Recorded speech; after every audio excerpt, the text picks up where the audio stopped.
Welcome! In this video series we're going to learn how to play the cooperative survival horror board game Dawn of Madness from Diemension Games. In Dawn of Madness, players take on the role of wanderers, lost in a mysterious, dangerous and often terrifying realm called the Otherworld.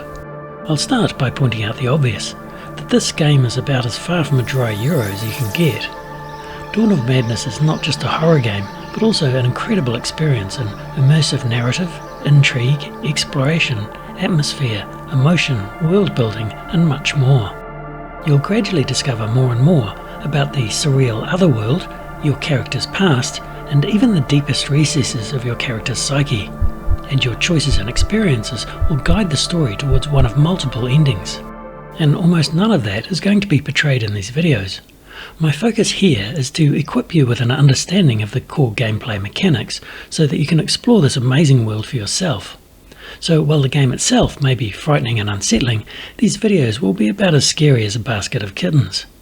And if these rules sometimes seem a bit dry or abstract, just wait until you're using them to run screaming through the darkness, pursued by some malignant horror from your worst nightmare. Also, to keep these videos spoiler free, I'm going to use some cards and components which aren't in the actual game. So please don't go complaining to the publisher when your copy of the game doesn't include a basket of kittens abomination. Before we dive into the rules, I've got to be honest, I'm really looking forward to getting my hands on the final game and experiencing the stories of the main characters. The game designers, Roger Ho, Chauncey, Jerry Lee and Byron Levitt, have laboured to create an experience like no other. This video series will explore the gameplay mechanics in some depth, but just keep in mind that they're even more fun when they're doing what they're supposed to do, which is to provide a framework for your journey through the Otherworld. To experience that journey, you'll have to play the game. Dawn of Madness comes with a disturbing content warning, and from what little I've seen so far, they're not kidding. If you're looking for a game which is family friendly, or can be fun, then you'd better look elsewhere. Some board games are best learned by just diving in and starting to play, but Dawn of Madness players will be much better off by first getting familiar with some basic concepts and terminology. That way, when the game tells you to test throwing star for eyeliner, you'll understand what the hell it's talking about. I'll try to start showing gameplay examples as soon as possible, but we'll need to learn a few basics first. So I've broken this video series into 3 parts. This video will provide a high-level overview of the game and its components. Part 2 will teach most of the rules through some example gameplay. That will be pitched mainly at first-time players. And the third video will dive into some of the more advanced rules and features. An entire game of Dawn of Madness is divided into 2 stages. First the Wanderer stage, and then the Finale stage. The Wanderer stage focuses on the mysteries of just one Wanderer, referred to as the Central Wanderer. In this example of a 2-player game with Emily and Linus, Emily is the Central Wanderer, so her storybook will be used throughout the game. However, both Wanderers will participate fully in all aspects of the game, and they work together to uncover Emily's story. After the Wanderer stage comes the Finale stage, assuming you get that far. In the finale, plot threads will weave together and players will face a final threat based on previous events. The Wanderer stage always has the same 2 objectives, namely defeat a mini-boss, called an Abomination, and collect a certain number of story points. So the structure is fairly consistent between games, and most of this video series is dedicated to the Wanderer stage. In contrast, finales can differ quite a bit from one game to the next, and the storybook will tell you what you need to do. We'll only be taking a brief look at finales, but the good news is that once you've mastered the rules for the Wanderer stage, you should be ready to handle anything the finale throws at you. Although this isn't a campaign game, the outcome of one game may have consequences which reverberate in future games. For example, each Wanderer has their own forgotten envelope containing locked cards. At various points the game may tell you to unlock individual cards from this envelope, and most of these will remain unlocked even in later games. Let's begin with a whirlwind tour of the game board. Most of the board is taken up by the map. Despite the gorgeous, unsettling artwork printed on the board, these 16 slots are all currently empty, and we'll need to fill them with location cards during setup, so that our wanderers, and their adversaries, can move around the map, following the connecting paths. In this video I'll be using cardboard standees, but many of you Kickstarter backers will be able to luxuriate in the game's stunning yet grotesque miniatures. To the left we have the mental capacity track. Each character on the map, whether they're a wanderer or an enemy, also has a cardboard token on this track. These tokens look a lot like the cardboard standees, but shorter. The track itself serves two functions. Firstly, it determines turn order, because whoever is highest on the track goes next. And secondly, a character's mental capacity is a bit like a pool of action points, which they can spend to get things done. Most actions, such as moving or attacking, have a cost in mental capacity points. So when you perform that action, you'll move your token down the track by a number of spaces. Eventually, everyone's tokens will work their way to the bottom of the track, which signals the end of the current round.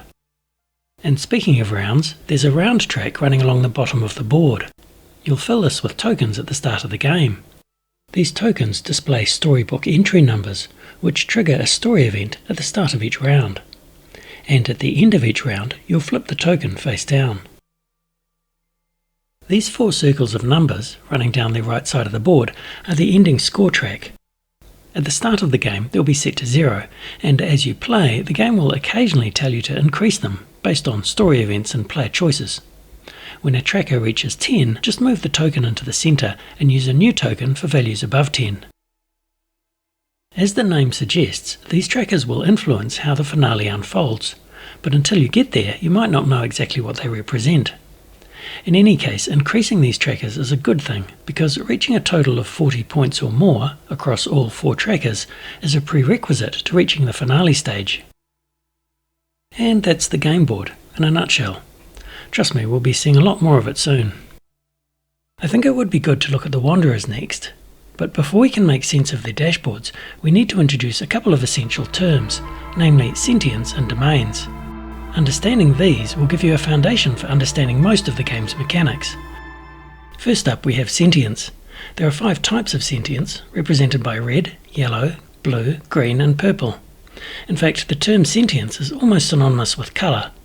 You'll find that sentience colours are used throughout the game. Each type of sentience also has an icon, but I'm not even going to show you those right now because the colours are much more important. In fact, sentience is sometimes represented by a colour without its icon. For example, these coloured cubes are called sentience markers. Next we have these 5 symbols called domain types. There are 4 body parts, a hand, eye, brain and skull, and also a sphere, and you'll find them throughout the game. As we'll see, the sphere symbol can often be used as a wildcard, in other words as a stand-in for one of the other 4 symbols. You might guess that each body part is associated with a certain theme, and you're not wrong. In many cases, the hand symbol may be associated with manipulation, the eye symbol with observation, and so on. But it's worth knowing that these associations are pretty broad and flexible, and although they sometimes add some nice flavour, they're not required to play. And finally, in a shocking twist which I'm sure none of you saw coming, if you combine a sentience colour with one of these symbols, you get a domain like this. There are 5 colours and 5 icons, so if you have a doctorate in applied mathematics, you'll realise that there are a whopping 25 possible domains. Domains can be found throughout the game, such as these domain rift tokens. The game includes 4 tokens for each domain, in other words 100 in total. There are also 20 sentience dice, 4 of each colour. When you roll a sentience die, the result will obviously be a domain, because it includes both a colour and a symbol. And believe me, you'll be rolling these a lot. In addition, Wanderers will be able to accumulate domains on their dashboard and then spend them to gain various benefits. We're going to take a closer look at the Wanderer dashboards shortly, but right now let's see how dashboards store domains. As an example, let's suppose the game tells you to gain 1 purple eye domain. Fortunately, you're not expected to hunt around for a purple token with an eye symbol, because that would be a pain, and you'd be constantly running out of tokens. Instead, there are 5 recessed wells in the centre of each Wanderer's dashboard, with each well displaying one of the domain type symbols. When you place a coloured plastic cube, called a sentience marker, into one of these wells, it represents a domain, because it has both a colour and a domain symbol. As long as it stays in that well, the marker represents a purple eye domain, just like the equivalent on a rift token, or on a sentience die. If at some point you get the opportunity to spend that domain, you'll do so by returning the marker to the supply. As we'll see later, spending domains can help you do all sorts of things, from passing tests to damaging monsters. So having a decent supply of domains on your dashboard may slightly reduce your chances of being horribly eviscerated. Okay, now that we have a handle on sentience and domains, let's take a closer look at the wanderers. There are 4 wanderers in the core box, and each wanderer has their own storybook and storage box. The storage box contains their dashboard, their standee, mental capacity tracker, and various decks of cards and tokens.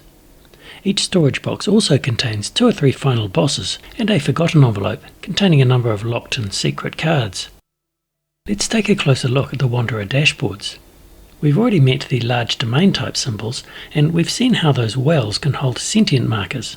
But there are also some other icons and numbers towards the centre of the dashboard, and they have a different function. These coloured icons simply represent the 5 sentience colours which we've already met: red, blue, green, yellow and purple. You'll see these icons used throughout the game. Just between you and me, you don't really need to memorise the appearance of these icons, because as I mentioned earlier, it's their colour that really matters. You just need to recognise that they're not the same as the domain symbols. There's also a number beside each sentience colour, and these are the wanderer's sentience attributes. They represent the number of dice you can roll when performing a test. For example, if the game tells you to test green, and your wanderer has a green sentience attribute of 2, then you get to roll 2 green dice.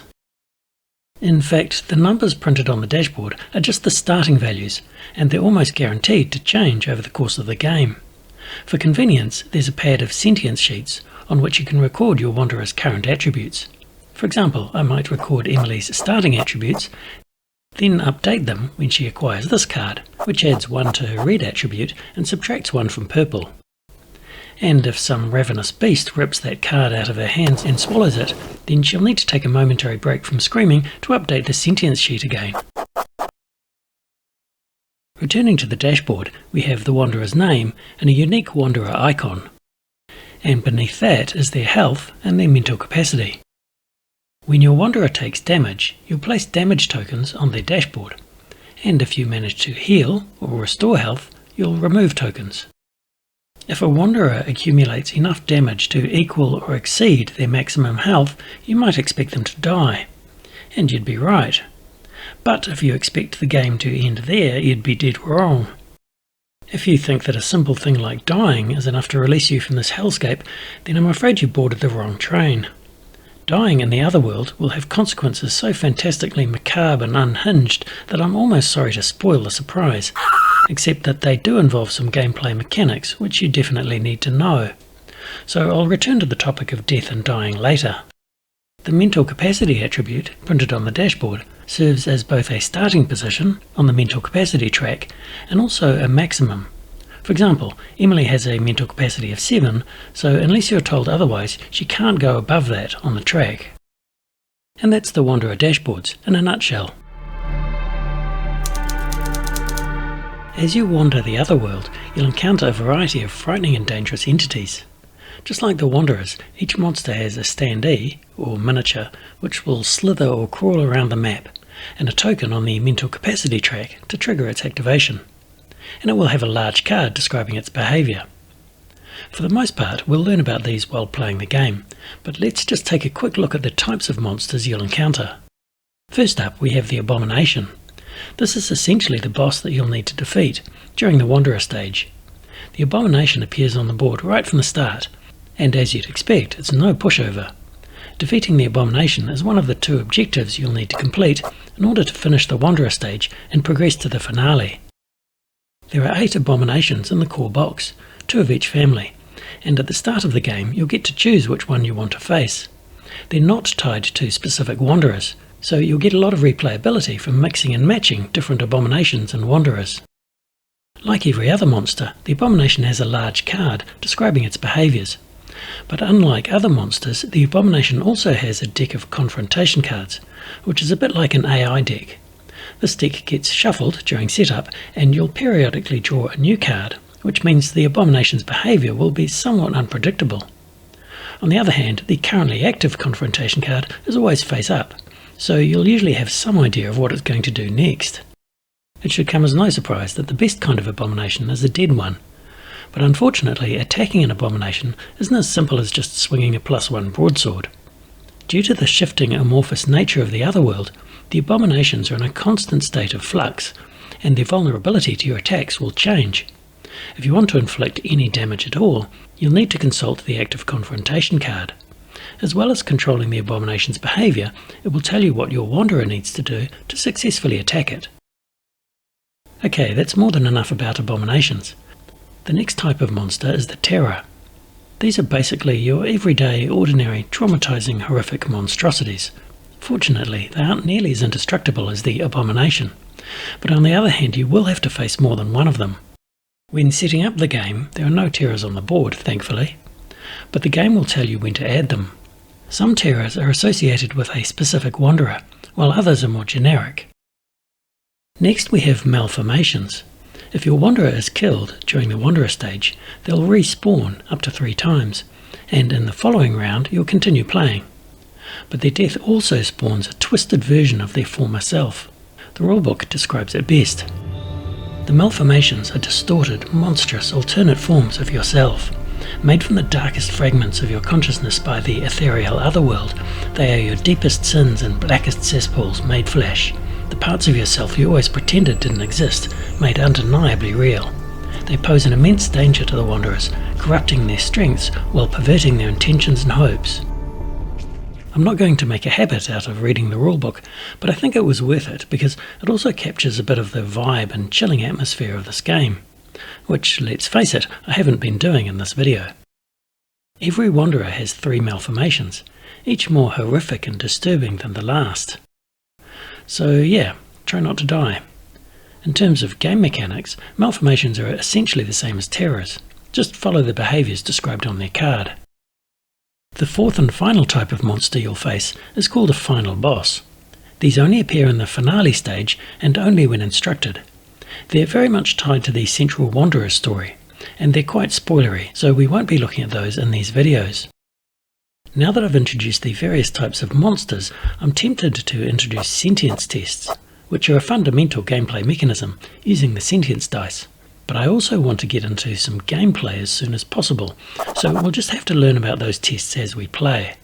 For now, let's go ahead and set up the game. Setup is described in the rulebook, and there's no reason for me to go over it all here. However, I will point out a few of the highlights, because it's a good opportunity to meet some more game components. Each player takes on the role of one of the Wanderers, unless you're playing solo, in which case there's a minimum of 2 Wanderers. In this game, I'll play as Emily and Linus, with Emily as the central Wanderer. Playing the game with fewer than 4 Wanderers can sometimes feel like trying to beat Magnus Carlsen armed with only a bishop, 2 pawns and a hangover. So to keep the game balanced, you get some support cards with various perks and bonuses. We're playing with 2 Wanderers, so let's grab the support cards with 2 skulls on the back. And we get a whopping 5 support cards. We'll look at those once we're underway. Each Wanderer's box also contains a small deck of existence cards, which get placed near their dashboard. Existence cards are definitely your friend, as they provide various helpful skills and proficiencies in keeping with the Wanderer's background. For example, Emily has an existence card called Muscle Memory, which is related to her nursing skills. These cards aren't available to you yet, but you'll be able to purchase them as the game progresses, by spending existence tokens. The cost of each card is shown at the bottom. You may want to keep this deck face up as a reminder that you can look through it at any time. On your turn, you'll be able to purchase whichever cards you want, so the order of cards doesn't matter. There's no limit to the number of existence cards you can have in your hand, provided you can afford them. The setup instructions also remind you that each Wanderer gets one of their existence cards for free at the start of the game. The back of Emily's dashboard tells me that her starting existence card is Palliative Care, so I'll fish that card out of her deck and add it to her hand, just below her dashboard. That card enables her to heal Wanderers, including herself. Another deck of cards you'll be glad to have on your side is the Domain deck. In general, these cards represent items and equipment, which may surprise you given their name. I mean, I've been banging on about domains for nearly half this video, and they don't seem to have much in common with equipment. Well, as we'll see later, domain cards also have a secondary use, which is related to domains, and that's where they get their name. But in my book, their primary function will always be as equipment cards. Anyway, now that the game developers are shaking their heads in exasperation and wishing they'd forked out for a Rodney Smith video, I'll point out that there's only one domain deck in the entire game, so that lives within reach of all players. It's shuffled and face down, but before you do that, you'll want to pull out each Wanderer's starting domain card, which is also specified on the back of their dashboard. Emily gets a nurse's uniform, and Linus gets a Holy Hand Grenade of Antioch, or something. Each Wanderer can only carry 4 domain cards at a time, so I'll put some imaginary slots below their dashboards, for clarity. As we've seen, Wanderers can store domains on their dashboard. Sending them off into the Otherworld without any domains would be cruel and unusual, even for this game. So the final thing we need to equip them with is a few starting domains. We'll roll some dice to give them a random assortment. In this game, whenever you roll dice for your Wanderer, it's highly likely that the number of dice you'll roll will be based on their sentience attributes. And that's what happens here. Each Wanderer gets to roll sentience dice of every colour based on their starting attributes. So Emily gets 1 red die, 2 green dice, 3 yellow dice, and so on. I'll roll them all at once, and for each result I'll store that domain on her dashboard. This one's a yellow sphere, so I'll place a yellow marker on the sphere symbol. This one's a red brain, and so on. And Linus is already jacked up on domains and ready to rumble. With the Wanderers now sorted, let's take a look at the board. I've populated the map with world shard cards from Emily's box because she's the central Wanderer. I've pixelated most of them out to avoid spoilers, but she is a nurse, so there are no prizes for guessing the kind of creepy environments you'll be facing. The world shards were shuffled and placed randomly. They're two-sided, and the two sides are quite similar, so make sure they're the right way up. We're about to play the Wanderer stage of the game, so we want the front side, which has a single encounter, including a title, some flavour text, and a paragraph number. The back sides are only for the finale. They contain 2 encounters, with no flavour text. Wanderers normally spawn in random locations, so for Linus I'll roll the 16-sided die. I rolled a 2, so he starts in the living room. Storybooks contain additional setup instructions, and in this game we're using Emily's storybook, which tells us to spawn her in the north wing rather than a random location. And speaking of storybooks, the Central Wanderer will also have some unique gameplay mechanics and even their own game components. For example, Emily the nurse has some pill tokens and some treatment cards. These will be explained in the storybook, and they're fun to discover on your own, so I won't be covering them here. Wanderers start each round with their mental capacity at maximum, so Emily and Linus are both at 7. Okay, let's check out the monsters. For the Abomination, I've chosen to face the Basket of Kittens, which, like all monsters, comes with a card, a standee, and a mental capacity tracker. And being an Abomination, it also has a deck of confrontation cards. I'll reveal the top confrontation card, and I like to place that just to the right of the Abomination card. Unfortunately, the Abomination crashes the party right away, so I'll place it randomly on the map by rolling the die. Okay, I rolled a 14, but that card is already occupied by Emily, and during setup you don't put 2 figures on the same world shard, so I'll need to roll again.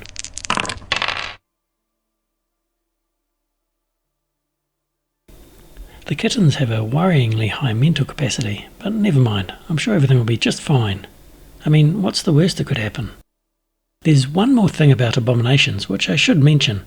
If you want to make your Abomination even more horrifically obnoxious than it already is, you can optionally add a deck of Devour cards and tokens to the game.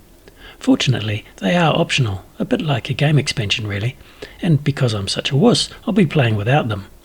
Though I will take a quick look at them at the very end of this video series.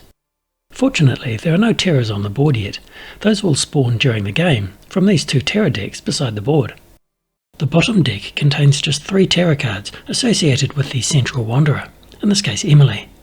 They all display Emily's character icon, a syringe, at the top. And they're all from the same family, in this case Patient. The order of these cards doesn't matter, because the game will tell you when to spawn each of these terrors by name. Above that, we have a much larger deck of terror cards. This consists of all the other terror cards in the game, shuffled together. Nearly half of these cards will be generic terrors, which aren't associated with any particular wanderer, and the rest will display a wanderer icon at the top. Make sure that this deck includes all terror cards. For example, there's a wanderer named Catherine Little, and even though she won't be in our game, her 3 terrors have been shuffled into this deck. At various times, the game will tell you to spawn the next terror from the top of this deck. Even though the deck is face down, you'll be able to see the name of the top card, so you'll have some idea of what's coming up. Because of the way these decks are prepared, it doesn't make much sense to store terror cards inside the wanderer's boxes. Instead, it's easier to keep all the terror cards together and store them in the box of general components, which looks like this. As we've seen, each wanderer box comes with 3 malformations, twisted and corrupted versions of themselves, which appear each time the wanderer dies. The rulebook suggests putting these within easy reach, but to avoid table clutter, I'm going to leave them in the box until they're needed. I've also set up tokens on the round tracker, and the ending score trackers are all set to 0. There are a slightly intimidating number of condition cards in this game, with names like disoriented, burdened, and withered. The rulebook suggests placing them in separate face-down decks, but to reduce table clutter in this video, I'm going to keep them in a single pile. We also have 2 encounter decks and a deck of Coda Cards, so let's take a look at those. All of these cards come from the Central Wanderers box, in this case Emily's, but they're shared by all players. An encounter involves reading a numbered entry in the storybook, and at the start of the game you'll only be able to access the encounters which are printed on the World Shard cards. But as the game progresses, you'll be instructed to retrieve specific encounter cards from these decks and place them on various locations on the board, at which point they'll become available. Encounter cards have a title, a short description, and of course a paragraph number. You'll be searching for encounter cards by name, so it's a good idea to keep the decks in alphabetical order and never shuffle them. You can keep these decks face up. There are 2 encounter decks because one of them has spawning conditions on the back of each card, which we'll learn about later.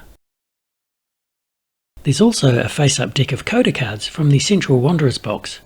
In a nutshell, acquiring Coda Cards is good news for the Wanderers. On one side, we have some modifications to your Wanderer's sentience attributes. These modifiers apply as long as you possess the card, and of course your sentience pad helps you keep track of those attributes. On the back of this Coda card, we have the card's name, Emily's Wanderer icon, and a row of sentience colours, which will be extremely useful when we're battling the Abomination.